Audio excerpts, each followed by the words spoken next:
కేసీఆర్ గారు జాతిపిత అని చెప్పి హరీష్ రావు గారు మాట్లాడిన సందర్భంలో రేవంత్ రెడ్డి మళ్ళా జాతిపిత ఎట్లయితాడు?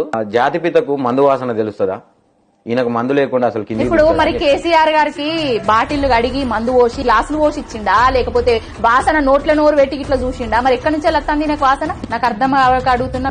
కేసీఆర్ గారు నువ్వు తాగుతావు, నువ్వు తింటావు, మద్యానికి కేర్ ఆఫ్ అడ్రస్సింగ్ చేసింది తెలంగాణనే రేవంత్ రెడ్డి. ఇప్పుడు మద్యం అమ్మకాలలో ముందుకు పోవాలని వాళ్ళ ఆబ్కారీ ఆఫీసర్లను వాళ్ళందరికీ రేటింగ్స్ గింత ఉండాలని చెప్పిందే రేవంత్ రెడ్డి. ఎవడేం మాట్లాడినా కేసీఆర్ గారి కాలి గోటికి కూడా ఈ నాయకులు ఎవ్వడు సరిపోడు. తెలంగాణ రాష్ట్రం తెచ్చింది కేసీఆర్ గారు, తెలంగాణ రాష్ట్రం కోసం పోరాటం చేసింది కేసీఆర్ గారు, సావు నోట్లో తలబెట్టి ఢిల్లీ మెడలు వంచి స్వరాష్ట్ర కళ సాకారం చేసింది కేసీఆర్ గారు. రేపు చరిత్రలో ఎవరు చెప్పినా, ఎవరు రాసినా, ఎవరు చదువుకున్నా కూడా తెలంగాణ రాష్ట్రం తీసుకొచ్చింది ఎవర్రా అనంటే కేసీఆర్ అని చెప్తారు. రేవంత్ రెడ్డికి ఉద్యమంలో పాల్గొన్న చరిత్ర లేదు. చరిత్రహీనుడు రేవంత్ రెడ్డి అనేటోడు.